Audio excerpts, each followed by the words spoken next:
یہ میرے جیسے پاگل جو ابھی مجھے جس طریقے کا اٹیک پڑ رہا تھا تو یہ تو آپ نے ایسے بہت دیکھے ہوں گے. ویسے آپ نے کافی اچھے اس کو پورٹرے کیا. میرے فیملی میں ایک بندہ تھا بڑے مصیبت سے بیچارے میں کہتی ہوں ہاتھ دھو رہے ہیں دھوئے جا رہے ہیں منہ دھو رہے ہیں دھوئے جا رہے ہیں نہا رہے ہیں نہائے جا رہے ہیں کھائے جا رہے ہیں. انہوں نے ایک دن اپنے بچے کو ڈگی میں بند کر دیا, چھوٹا سا بچہ 6 سال کا, اس کو ڈگی میں بند کر دیا. پورے جہان میں لوگ ڈھونڈ رہے ہیں, وہ ڈگی بجا رہا ہے تو وہ کار پارک سے ملا بچہ. مطلب اس طرح کی سچویشنز, کچھ بھی ان کو غصہ ہے ٹیبل اٹھائیں گے توڑ دیں گے, ایسی عجیب سی بات ہے. کسی سے باتیں کر رہے ہیں ان کو کوئی دکھ رہا ہے اور سامنے والا بندہ ڈر جاتا ہے کہ بھائی یہ کس سے بات کر رہا ہے, اور لوگ یہ سمجھتے ہیں کہ شاید جن بوت ہے, ان کے ساتھ کوئی سایہ چل رہا ہے, کوئی آسیب ہے. تو آپ کیا کہیں گے اس بارے میں؟ یہ جو بھی آپ نے سمٹمز بتائیں یہ تو آپ نے 2-3 بیماریوں کی سمٹمز بتا دی. جیسے کہ اگر ہاتھ دھونے وغیرہ کی بات کریں جو بار بار, تو یہ کچھ OCD کی سمٹمز ہیں, obsessive compulsive disorder. یہ ایک انٹائرلی ایک ڈیفرنٹ بیماری ہے. لیکن اس کے علاوہ جو اسکیزوفرینیا جو بھی آپ نے ماشاءاللہ سے اتنا اچھا پورٹرے کیا, اس میں جو ہلوسینیشن obviously ایک سمٹمز ہیں.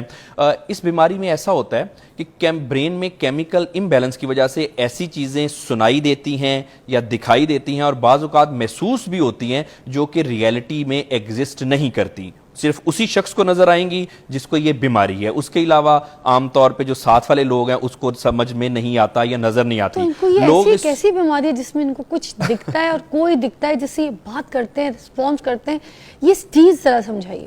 دیکھیں اس میں اب اگر کسی کی آئی سائٹ ٹھیک ہے تو اس کو ٹھیک نظر آئے گا, اگر آئی سائٹ میں کوئی پرابلم ہے تو obviously ٹھیک نہیں نظر آئے گا. اسی طرح سے اگر کسی کے برین میں جب کیمیکل امبیلنس ہوتا ہے تو اس کو ہلوسینیشنز ہو جاتے ہیں. ہلوسینیشن سے مراد ایسی چیزوں کو دیکھنا محسوس کرنا جو کہ حقیقت میں ایگزسٹ نہیں کرتی. اب جس کے برین میں کیمیکل امبیلنس ہوتے ہیں اس کو یہ چیزیں نظر آتی ہیں, جن کے کیمیکل امبیلنس نہیں ہیں ان کو ساتھ بیٹھے ہوئے نظر نہیں آتی. یہ بالکل ایک بیماری ہے, لیکن ہم اس کو اس طرح سے عام طور پہ کہتے ہیں کیونکہ اس کے اوپر کوئی اثر ہے, اس کے اوپر کوئی سایہ ہے جس کی وجہ سے اس کو نظر آتا ہے یا اس پہ کوئی جادو وغیرہ ہو گیا. اور بائی دا وے بعض اوقات تو ایسا ہوتا ہے کہ اکثر جو مرد حضرات خاص طور پہ ان پہ پریاں عاشق ہوتی ہیں, ان کو پریاں نظر آتی ہیں. حالانکہ اگر ریئلٹی میں اسکیزوفرینیا کے پیشنٹ کو دیکھا جائے تو اس میں کوئی ایسی بات نہیں ہوتی کہ اس پہ پریاں عاشق ہوں, لیکن بہرحال کیونکہ کیمیکل امبیلنس ہے تو اس وجہ سے اس کو ایسا محسوس ہوتا ہے. یہ صرف ایک سمٹم ہے. اس کے علاوہ آپ نے اکثر دیکھا ہوگا یا محسوس کیا ہوگا, معاشرے میں بہت سارے لوگوں نے آبزرو کیا, میرے کلینک پہ بھی لوگ آتے ہیں ایسے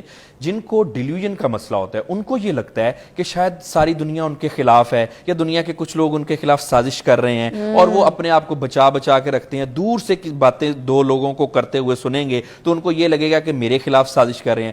یہ ہوتا ہے عام طور پہ معاشرے میں, لیگ پولنگ وغیرہ ہوتی ہے, لیکن ان لوگوں کو اس طرح کے جو ڈیلیوژنز ہوتے ہیں, تھاٹ کا اس طرح سے ڈسٹورشن ہے کہ وہ ایک ایب نارمیلٹی کی حد تک, اور پھر کچھ لوگ اپنے آپ کو بہت بڑی ہستی سمجھتے ہیں. بائی دا وے یہ بڑی ایک کامن سمٹم ہے. اسکیزوفرینیا میں جن لوگوں کو مبتلا ہوتے ہیں وہ عام طور پہ اپنے آپ کو بہت بڑی ہستی سمجھتے ہیں, اپنا کوئی کنیکشن فیل کرتے ہیں, ان کو لگتا ہے کہ کوئی ان کو پیغام دیے جا رہے ہیں. ہوتے کاک نہیں ہے.